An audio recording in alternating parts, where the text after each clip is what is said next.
जैसा कि दोस्तों रक्त परिसंचरण तंत्र का हमारा जो पहला भाग था वह था रक्त वाहिकाएं। तो रक्त वाहिकाओं को हम पढ़ चुके हैं। अब हम पढ़ते हैं रक्त। रक्त को पढ़ने के लिए पहले इनके नाम पे आप ध्यान दें कि रक्त को क्या क्या कहा जाता है। तो रक्त को रुधिर, खून, लहू या फिर क्या कहेंगे ब्लड। तो रक्त के बारे में पढ़े तो रक्त की विशेषताएं हैं कि रक्त जो है हमारा वह एक तरल संयोजी ऊतक है। अब ऊतक जो है एक एक शब्द का अर्थ समझे। किसी भी सजीव के जीवन की सबसे छोटी इकाई होती है कोशिका, सेल। तो कोशिका अगर जीवन की सबसे छोटी इकाई है तो जब बहुत सारी कोशिकाएं मिल जाएं तो कोशिकाओं से बनते हैं ऊतक। और जब बहुत सारे ऊतक मिल जाएं तो फिर हमारे शरीर के किसी एक अंग का निर्माण होता है। तो ऊतक तो है लेकिन कैसा ऊतक?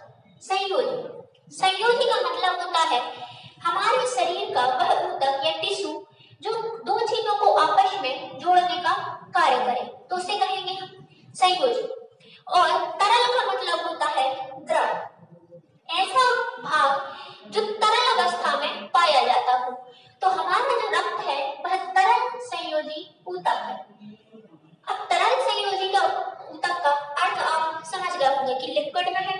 इसके साथ कनेक्ट करेगा हर एक ऊतक हमारे शरीर के सभी अंगों को, तो उसे हम कहेंगे हमारा रक्त।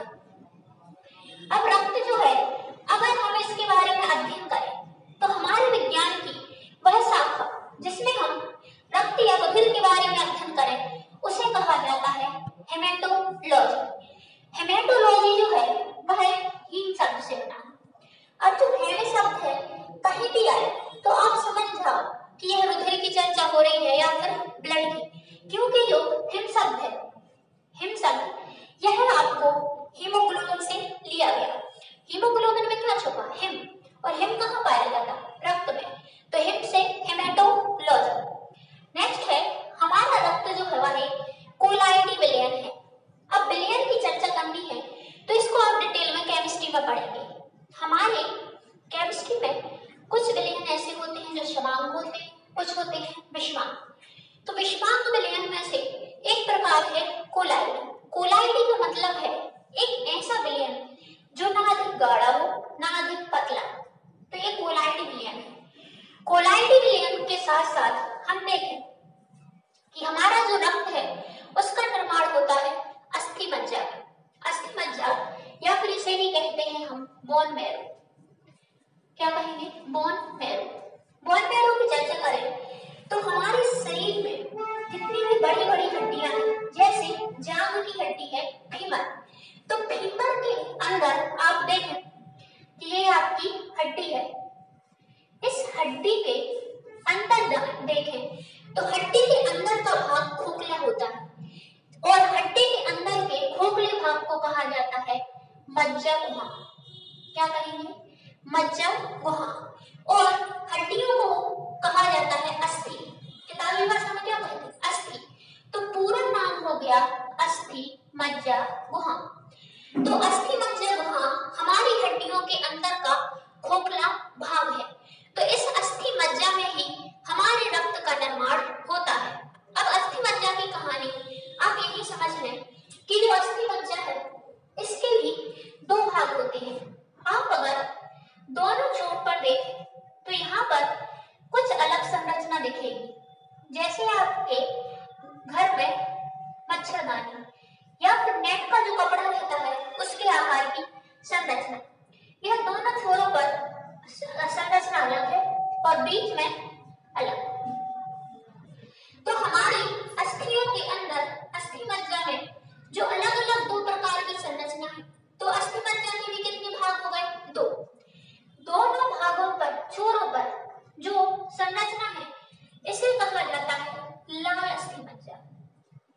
इसे कहेंगे लाल अस्थि मज्जा। तो ये भी लाल अस्थि मज्जा है और यह भी लाल अस्थि मज्जा है। अब बीच का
यकृत या प्लीहा।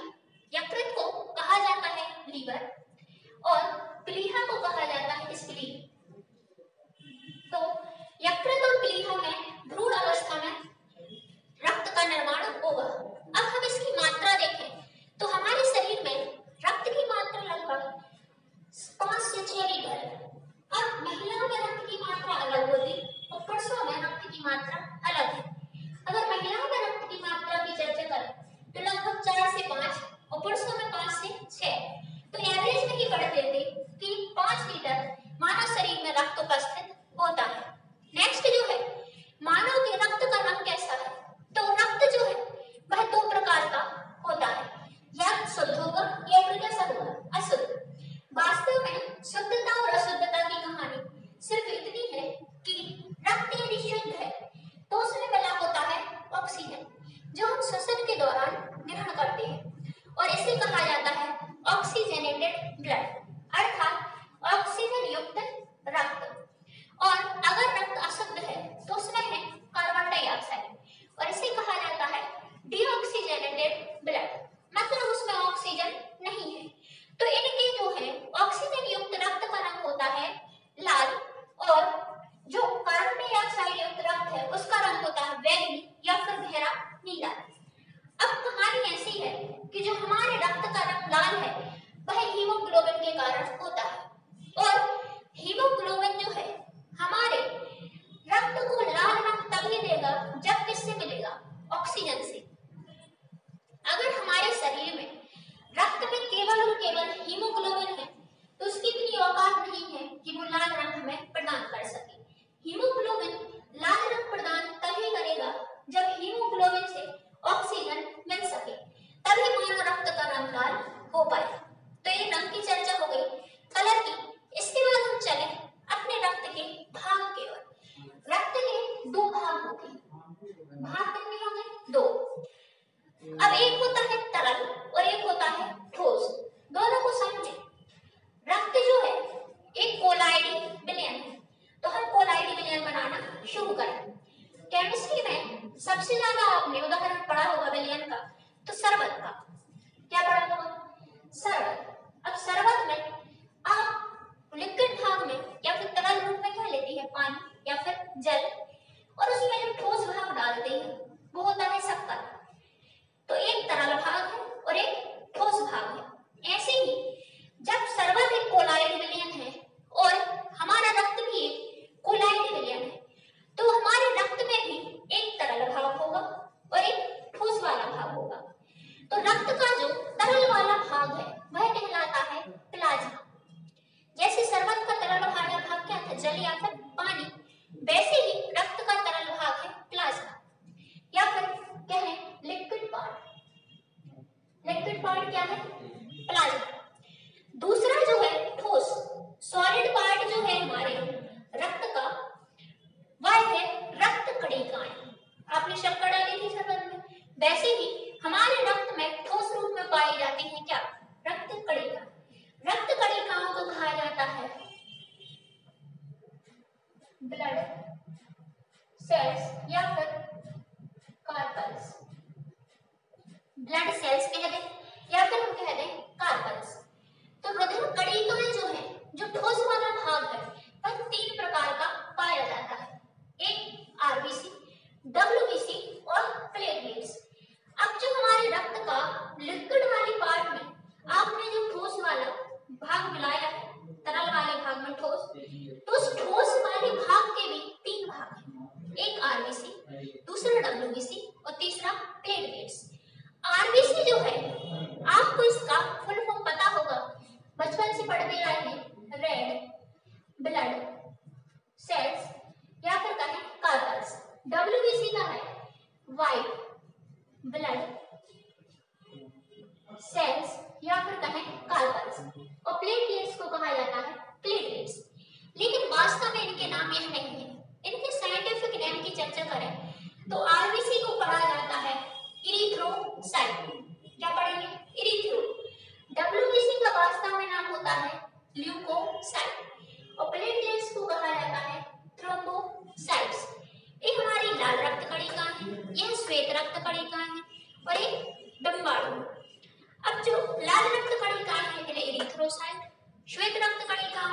ल्यूकोसाइट्स और प्लेटलेट्स को थ्रोम्बोसाइट कहेंगे। अब इनको याद करना अनिवार्य है। जब भी आप ब्लड टेस्ट कराते हैं कि हमारे शरीर में आरबीसी की संख्या कितनी है, डब्ल्यूबीसी कितनी है, प्लेटलेट्स कितनी है, तब आपको अपनी ब्लड रिपोर्ट में यही नाम लिखे मिलेंगे, तो आप समझ जाना। नेक्स्ट कार्य की चर्चा करें कि शरीर में हमारे रक्त का कार्य क्या है। तो रक्त जो है हमारे शरीर के ताप का नियंत्रण रखता है।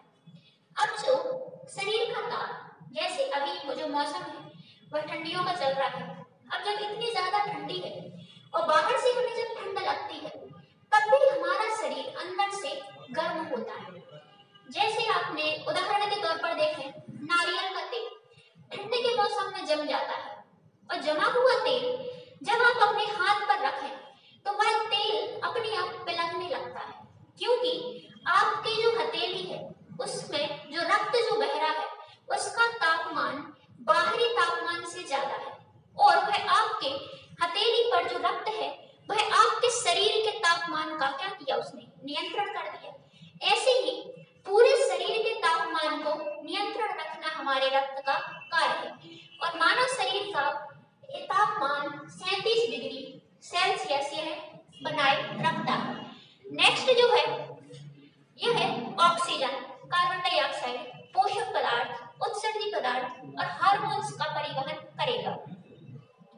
हमारे शरीर का एकमात्र अंग यह रक्त जो हमारे सिर से लेकर पैर तक सभी जगह दौड़ता रहता है और यह दौड़ता इसलिए है ताकि यह बहुत सारी चीजों को यहाँ से वहां ले जाए और प्रत्येक अंग को उपलब्ध करा सके।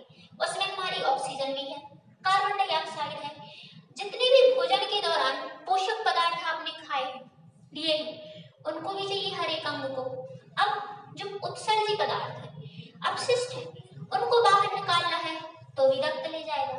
आपके जो हार्मोन्स, जैसे हार्मोन्स बन गई, कोई हार्मोन्स दिमाग में बना, कार्य उसका पेट में है या फिर कहीं और है, तो उसको ले जाने का कार्य भी हमारा रक्त करेगा। तीसरा जो कार्य है शरीर की रोगों से रक्षा, जो आपके टीकाकरण के दौरान जो टीका लगाए जाते हैं तो हमारे शरीर में जो प्रतिरक्षी या एंटीबॉडीज बनते हैं उनका निर्माण भी रक्त में होता है और रक्त जो है हमारे शरीर में रोगों से क्या करेंगे, रक्षा करेंगे और इसमें महत्वपूर्ण भूमिका होती है श्वेत रक्त कणिकाओं की। तो रक्त की सामान्य जानकारी थी। इसके बाद हम देखें कि रक्त की जो रक्त कणिकाएं हैं इनके अलग अलग कार्य क्या। हम चलते हैं रक्त के ठोस वाले भाग पर। ठोस वाले भाग में हमने देखा था आरबीसी, डब्ल्यूबीसी और प्लेटलेट्स। तो ठोस भाग को समझने से पहले हम उसका तरल भाग अर्थात प्लाज्मा को समझ लें। प्लाज्मा जो है हमारे रक्त का तरल भाग है। प्लाज्मा जो है, अब इसका अगर रंग पूछे तो रंग वास्तव में इसका होता है रंगहीन, कोई रंग नहीं है प्लाज्मा के पास, यह रंगहीन पदार्थ है। रंगहीन पदार्थ के साथ प्लाज्मा का रंग हमें पीला दिखता है या फिर कहें कि यह पीला जो है वह बिलिरुबिन के कारण होता है। जो प्लाज्मा का रंग हल्का पीला दिखेगा मतलब उसमें बिलिरुबिन मिल गया है। बिलिरुबिन क्या है? यह एक प्रकार का पिगमेंट है। पिगमेंट या फिर कहें हिंदी में वर्ण। आपको हर बार हर क्लास में बताते हैं कि शरीर में जितने भी रंग आपको मिलेंगे, जो भी चीज जिस कलर की है वह किसी न किसी पिगमेंट के कारण होती है। वैसे ही अगर इसका रंग पीला है तो वह बिलिरुबिन पिगमेंट के कारण होता है। नेक्स्ट देखें हम, जो हमारा प्लाज्मा है वह किन किन चीजों से मिलके बना है। तो प्लाज्मा में जल भी है, प्रोटीन भी है और आयन भी है। प्लाज्मा 3 चीजों से मिलके बना, जल, प्रोटीन और आयन। जल लगभग 92%, 90 से 92%, प्रोटीन लगभग 6 से 7% और आयन लगभग 1% पाए जाते हैं। जल जो है, अब जल तो आपको पता है H2 है, H2O। प्रोटीन जो है, इसमें प्रोटीन की कहानी है कि इसमें प्रोथ्रोम्बिन मिलेगा और फाइब्रिन हो जाए, ग्लोब्यूलिन और एल्ब्यूमिन। 4 प्रकार के जो है प्रोटीन है, इसमें से 2 प्रकार के प्रोटीन हमारे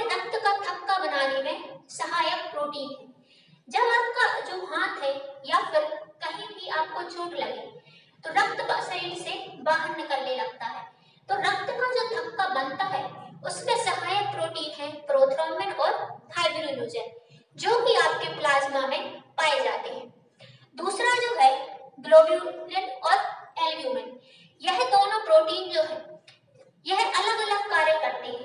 इनमें से ग्लोब्यूलिन कार्य करेगा प्रतिरक्षी या एंटीबॉडीज के निर्माण में सहायता। अब हमारे शरीर में प्रतिरक्षी या एंटीबॉडीज के निर्माण का कार्य डब्ल्यूबीसी या श्वेत रक्त कणिकाएं करती हैं, और उसमें सहायक प्रोटीन है हमारा ग्लोब्यूलिन, जो कि प्लाज्मा द्वारा बनाया जाता है या प्लाज्मा में उपस्थित है। नेक्स्ट है एल्ब्यूमिन। एल्ब्यूमिन जो है हमारे शरीर में नमक अर्थात सॉल्ट और मिनरल्स, इन सबको एक प्रकार से बैलेंस बनाने का कार्य कर देता है एल्ब्यूमिन। तो ये चार प्रोटीन प्लाज्मा में है और इनके कार्य भी कैसे अलग अलग। अब जो आयन है, कुछ आयन भी पाए जाते हैं जैसे कैल्शियम आयन, मैग्नीशियम आयन, तो प्लाज्मा में आयन भी उपस्थित है। तो तीन प्रकार से की चीजों से मिलकर बना है हमारा प्लाज्मा। प्लाज्मा की कहानी है नेक्स्ट सीरम। आपने जो सीरम शब्द है वह सुना होगा कि ब्लड के सीरम से हमारी बीमारियों की जांच की जाती है कि कौन से इंसान को कौन सी बीमारी है। ब्लड दिया आपने, ब्लड टेस्ट हुआ कि मलेरिया है कि टाइफाइड है, क्या हुआ है, तो बस किससे जांच होती है? सीरम से। अब जो रक्त से जो सीरम है वह कैसे बनता है? तो रक्त के प्लाज्मा से फाइब्रिनोजेन प्रोटीन को अलग किया जाता है। जो हमारा प्लाज्मा का फाइब्रिनोजेन प्रोटीन है यह हमारे प्लाज्मा को गाढ़ा बनाने का कार्य करता है। अब फाइब्रिनोजेन जब इसे गाढ़ा बनाता है तो अगर हम इसमें से फाइब्रिनोजेन को अलग कर दें तो हमारा प्लाज्मा पतला हो जाएगा, और जैसे ही प्लाज्मा पतला हुआ तो प्लाज्मा का रंग जो है वो गहरा पीला हो जाता है। आपने देखा होगा कि लैब में जब इसमें अगर रक्त उनने लिया है तो रक्त में से जब यह ईडीटीए डालेंगे तो इसके कारण रक्त के कण नीचे बैठ जाएंगे और ऊपर वाले भाग में आपको देगा पीला रंग गहरा। जो ऊपर गहरा पीला रंग का जो बचता है तत्व वही हमारा सीरम कहलाता है, और सीरम से हमारे शरीर में से रक्त में से बीमारियों की जांच कर ली जाती है।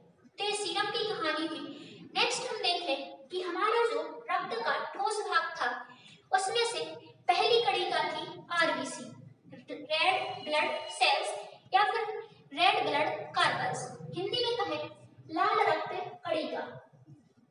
जो लाल रक्त कणिका है इसको एरिथ्रोसाइट्स कहते हैं। इसकी खोज जो है वो ल्यूवेनहॉक ने की, साइंटिस्ट का नाम है ल्यूवेनहॉक। अब जो इसका रंग है वह लाल है, नाम से ही समझ गए होंगे कि इसका नाम है लाल रक्त कणिका। अब इसका जो लाल रंग है या फिर कलर है वह हीमोग्लोबिन के कारण है। दोस्तों अभी अभी बताया था कि जैसे बिलिरुबिन के कारण प्लाज्मा का रंग पीला, तो बिलिरुबिन क्या है? पिगमेंट। वैसे ही आरबीसी का रंग लाल है हीमोग्लोबिन के कारण, तो पिगमेंट क्या हो गया? हीमोग्लोबिन। अब जो हमारा हीमोग्लोबिन है वह दो चीजों से मिलकर बना है, हीम अलग कर दें और ग्लोबिन अलग कर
मृत्यु प्लीहा में होती है।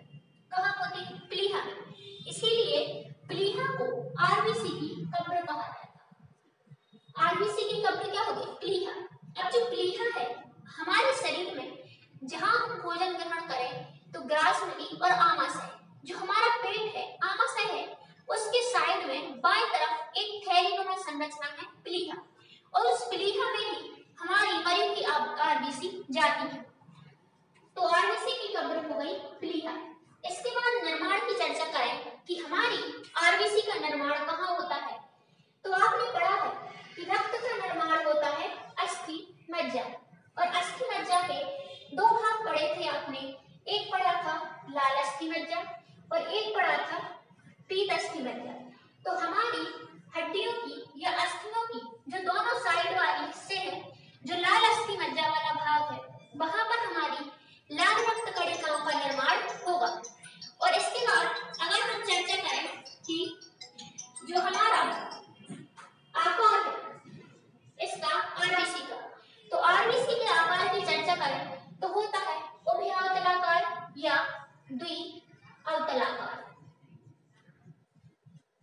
द्विअवतलाकार। अब जो आकार है वो द्विअवतलाकार कैसे हो गया? तो आप देखें कोई भी गोल संरचना है, और गोल संरचना को अगर आप बीच में से पिचका दें तो हल्की सी आपको दबी हुई संरचना अगर दिखे दोनों साइड से, तो इसे हम कहते हैं द्विअवतलाकार या फिर उभयावतलाकार। तो इसका आकार उभयावतलाकार है, इस प्रकार का कुछ। तो हमारी आरबीसी इस प्रकार से दिखेगी। और आरबीसी जो है हमारी 3 रक्त कणिकाओं में से सबसे छोटी होती है साइड में। साइड में कितनी कैसी है? सबसे छोटी। तो ये कहानी थी हमारी आरबीसी की। आरबीसी का जीवन काल 120 दिन। आरबीसी का जो आकार है वो द्विअवतलाकार है, और आरबीसी जो है वह मरेगी कहाँ? यकृत में, और उसे मरने के बाद कहाँ पहुंचाया जाएगा? प्लीहा। मतलब जो प्लीहा है वो आरबीसी की कब्र हो गई। अब अगर संख्या पूछे कि आरबीसी की संख्या कितनी है, तो संख्या और इसी में ऐड कर लें। संख्या होती है लगभग 50 लाख। 50 लाख हमारी आरबीसी की संख्या होती है। इसके बाद हम देखें डब्ल्यूबीसी। तो इसके बाद डब्ल्यूबीसी, आरबीसी के बाद हम देखते हैं डब्ल्यूबीसी के बारे में। डब्ल्यूबीसी का नाम क्या है? ल्यूकोसाइट। ल्यूको शब्द जहां भी मिले आप समझ जाओ डब्ल्यूबीसी की चर्चा हो रही है। तो ल्यूकोसाइट्स की अगर हम संख्या देखें तो मानव शरीर में लगभग 8 से 10,000 ल्यूकोसाइट्स पाई जाती हैं। अब इनकी संख्या यदि इससे कम हुई तो भी बीमारी, और ज्यादा हुई तो भी बीमारी हो जाती है। तो मानव शरीर में इनकी संख्या लगभग 8 से 10,000 पाई जाती है। अब संख्या के बाद जीवन काल की चर्चा करें तो हमारी जो डब्ल्यूबीसी अर्थात श्वेत रक्त कणिकाएं जो है वह 2 से 4 दिन से लेकर मैक्सिमम 13 दिन तक कार्य करती है, और इनका मुख्य कार्य होता है हमारे शरीर की रोगों से रक्षा करना। रोगों से रक्षा करना या फिर रोग प्रतिरोधक क्षमता को बनाना। रोग प्रतिरोधक क्षमता को हम अपनी आम भाषा में कहते हैं एंटीबॉडीज। हमारी भाषा में क्या कहते हैं? एंटीबॉडीज। तो एंटीबॉडीज का निर्माण रोग प्रतिरोधक क्षमता या फिर रोगों से लड़ने की क्षमता का विकास करना डब्ल्यूबीसी का मुख्य कार्य है। और अगर इसके निर्माण की चर्चा करें तो इसका निर्माण भी अस्थि मज्जा है, और अस्थि मज्जा में डीपली पूछे तो फिर पीत अस्थि मज्जा, और मृत्यु तो फिर पूछे तो फिर रक्त में। यह रक्त में ही इनकी मृत्यु हो जाती है। नेक्स्ट जो है अन्य नाम। जब डब्ल्यूबीसी रोगों से लड़ने की क्षमता रखती है, यह रोगों से लड़ाई करती है और हमारे शरीर में रोग प्रतिरोधक क्षमता को बनाती है, तो इस आधार पर इनका नाम हो जाता है लड़ाकू कोशिकाएं या फिर सैनिक कोशिकाएं। यह सैनिक की तरह हमारी रक्षा करती है। जैसे देश की रक्षा कौन करेंगे? सैनिक। वैसे ही हमारे शरीर की रक्षा करती है डब्ल्यूबीसी या फिर ल्यूकोसाइट्स। तो इन्हें सैनिक कोशिका या फिर लड़ाकू कोशिका या फिर भक्षण कोशिका कहा जाता है। भक्षण नाम इसलिए मिला क्योंकि ये डायरेक्ट ही बीमारियों को खा जाती है, और बीमारियों को खाने के कारण यह कहा गया भक्षण कोशिका। प्रकार डब्ल्यूबीसी के प्रकार देखें हम तो डब्ल्यूबीसी के प्रकार में पहला है बेसोफिल्स। नाम इनके याद करना बेसोफिल्स, एसिनोफिल्स, न्यूट्रोफिल्स, मोनोसाइट्स और लिम्फोसाइट्स। ऐसा याद करें, बेसोफिल्स जो है और एसिनोफिल्स है, यह दोनों साथ में कार्य करते हैं। वैसे ही बेसोफिल्स और वैसे ही एसिनोफिल्स। बेसोफिल्स का मुख्य कार्य है कि हमारे लिए दो प्रोटीन का निर्माण करना, एक हिस्टामिन और एक हेपेरिन। अब दोस्तों, जो हिस्टामिन और हेपेरिन है, यह यकृत या फिर कहें लीवर, इनका निर्माण लीवर या फिर यकृत में भी होता है और यकृत के अलावा इनका निर्माण हमारी डब्ल्यूबीसी की बेसोफिल्स भी करती है। अब जब बेसोफिल्स ने हिस्टामिन और हेपेरिन बनाया तो इनका कार्य होता है हमारे शरीर में पैदा होने वाली एलर्जी को बताना। जैसे आपके शरीर में कोई भी आपने किसी ऐसी चीज का सेवन कर लिया जो आपके लिए एलर्जी बना रही है, खुजली पैदा कर रही है, तो उस खुजली को प्रदर्शित करने का कार्य होता है हिस्टामिन का। किसका कार्य होता है? हिस्टामिन का या फिर कहें बेसोफिल्स का। और जो हेपेरिन है, हेपेरिन का कार्य होता है कि यह रक्त का थक्का जमने से रोकेगा। लेकिन शरीर के अंदर, हमारे शरीर के अंदर रक्त हमेशा बहते रहना चाहिए, क्योंकि तभी हमारा रक्त परिसंचरण तंत्र कार्य करना संभव है। तो शरीर के अंदर रक्त का थक्का जमने से रोकने का कार्य करता है हेपेरिन प्रोटीन। तो हेपेरिन को कहा जाता है एंटी क्लॉटिंग प्रोटीन। तो एंटी क्लॉटिंग प्रोटीन है हेपेरिन, जो रक्त का थक्का जमने से रोकेगा, लेकिन कहाँ? शरीर में के अंदर। और ये बनता कहाँ है? बेसोफिल्स में या फिर यकृत में। अब बेसोफिल्स अगर ठीक से कार्य नहीं कर पा रही है तो बेसोफिल्स की अनुपस्थिति में कार्य करती है एसिनोफिल्स, जैसे कि राष्ट्रपति और उपराष्ट्रपति। अगर हमारे शरीर में राष्ट्रपति हम बेसोफिल्स को समझ लें और राष्ट्रपति अनुपस्थित हो जाए, या फिर समझ लो कि दुर्घटनावश या फिर आपातकालीन मृत्यु हो जाए, तो फिर राष्ट्रपति की जगह कौन कार्य करता है? उपराष्ट्रपति। तो वैसे ही बेसोफिल्स अगर कार्य नहीं करेगी तो उसकी जगह एसिनोफिल्स कार्य करती है। ये इनकी अनुपस्थिति में कार्य किया। नेक्स्ट है न्यूट्रोफिल्स और मोनोसाइट। अब न्यूट्रोफिल्स और मोनोसाइट भी दोनों मिलकर साथ कार्य करेंगे।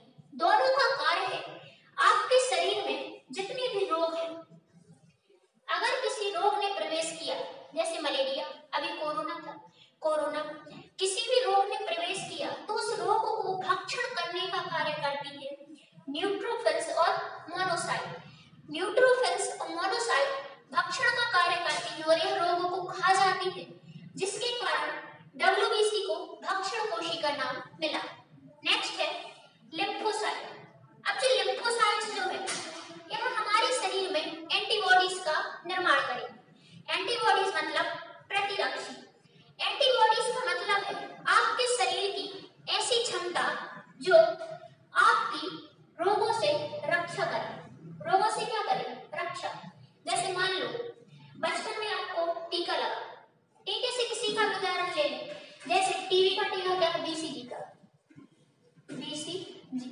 या फिर अभी कोरोना का लगा था कोवैक्सीन, कुछ भी, जैसे कोई भी टीका लगा, तो टीका जो लगता है, टीका लगने का मतलब ही है कि अगर भविष्य में आपको वह रोग होता है तो उस रोग के प्रति आपके शरीर में एंटीबॉडीज का क्या हो जाएगा? निर्माण हो जाएगा। तो कोरोना के जो टीका लगे हैं, इसकी कोरोना से लड़ने के लिए हमारे शरीर में एंटीबॉडीज का क्या हो गया? निर्माण हो गया। और हमारे शरीर में एंटीबॉडीज या फिर प्रतिरक्षी के निर्माण का कार्य होता है हमारी लिम्फोसाइट्स का। अब लिम्फोसाइट्स जब हमारे लिए भविष्य में रोगों से रक्षा करेगी टीकाकरण के पश्चात, तो भविष्य में यह हमेशा याद रखती है कि कौन सा रोग है और हमें किस चीज का भक्षण करना है। तो एंटीबॉडीज का कार्य लिम्फोसाइट ने किया। तो इस प्रकार से हमारी एक 4-5 प्रकार की डब्ल्यूबीसी थी। पांचों के कार्य कैसे थे? अलग अलग। अब हम डब्ल्यूबीसी के बारे में समझते हैं प्लेटलेट्स या फिर थ्रोम्बोसाइट। प्लेटलेट्स या थ्रोम्बोसाइट पर आए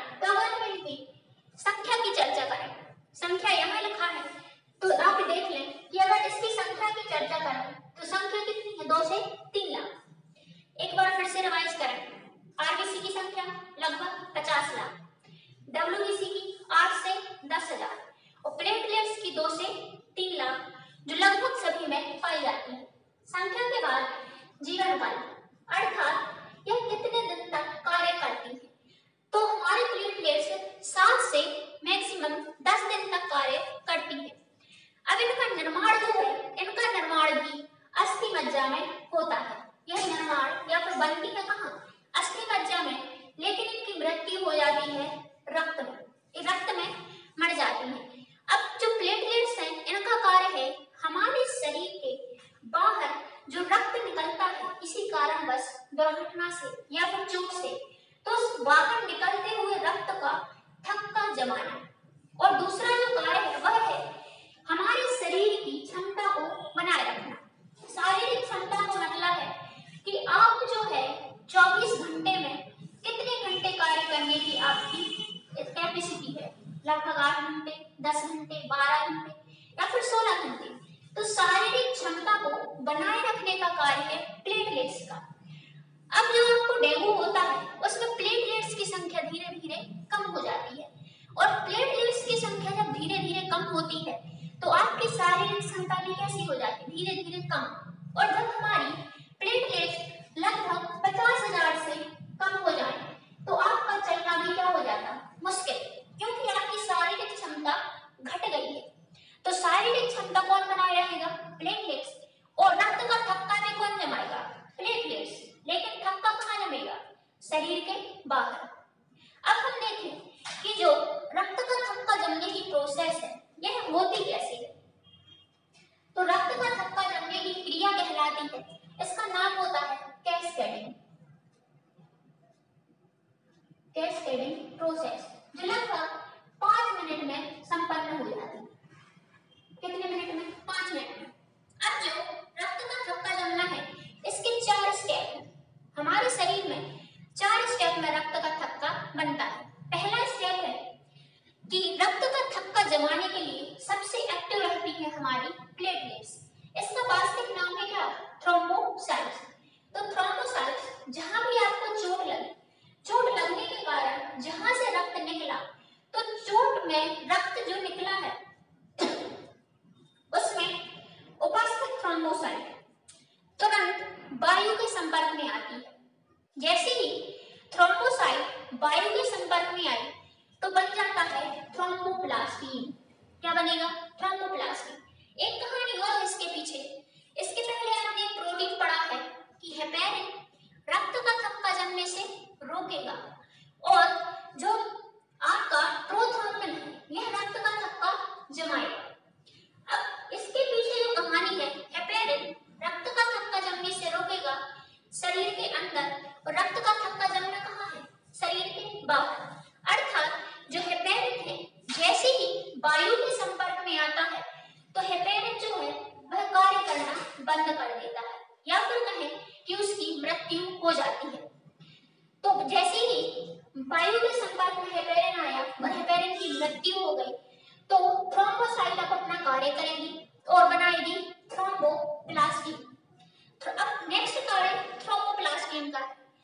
नेक्स्ट स्टेप में थ्रोम्बोप्लास्टिन कैल्शियम की सहायता से प्रोथ्रोम्बिन को थ्रोम्बिन में चेंज करेगी। अब जो ये प्रोटीन है प्रोथ्रोम्बिन और एक फाइब्रिनोजेन, यह आपने प्लाज्मा वाले टॉपिक में पढ़े होंगे। तो प्लाज्मा के ये जो प्रोटीन है यह सहायता करते हैं रक्त का थक्का जमाने में। कैल्शियम की सहायता से प्रोथ्रोम्बिन थ्रोम्बिन में बदल जाएगा, और इसके बाद थ्रोम्बिन को देखें तो थ्रोम्बिन फाइब्रिनोजेन से फाइब्रिन की जाली बनाएगी। हमारे शरीर के ऊपर एक जालीनुमा संरचना बन गई फाइब्रिन, और फिर यही रक्त का थक्का बनाएगी, लेकिन सहायक होगा विटामिन के। जैसे ही हमारी जो त्वचा है, मान लो यहाँ पर जो चोट थी, यहाँ से रक्त जो है वह बाहर निकल रहा था। जब यहाँ पर एक जाली बन गई और सभी रक्त के कण हैं वो इसमें फंस जाएंगे, तो वह कण जो है बाहर निकलना बंद हो गए और रक्त का थक्का जम गया। और रक्त का थक्का जमाने वाला हो गया विटामिन क्या हो गया? के। और जाली किसकी है? फाइब्रिन की। फाइब्रिन किसने बनाया? फाइब्रिनोजेन ने। फाइब्रिनोजेन को बनाने कौन आया? थ्रोम्बिन। थ्रोम्बिन कहाँ से बना? प्रोथ्रोम्बिन से। किसकी सहायता से? कैल्शियम की सहायता से। और बनाया किसने? थ्रोम्बोप्लास्टिन। और थ्रोम्बोप्लास्टिन किसने बनाया? थ्रोम्बोसाइट ने। तो ये कहानी है रक्त का थक्का जमने की। अब यहाँ से क्वेश्चन जो है वह इस प्रकार के पूछे जाते हैं, जैसे आरबीसी का वास्तविक नाम एरिथ्रोसाइट, डब्ल्यूबीसी ल्यूकोसाइट्स और प्लेटलेट्स थ्रोम्बोसाइट। रक्त का थक्का जमाने वाला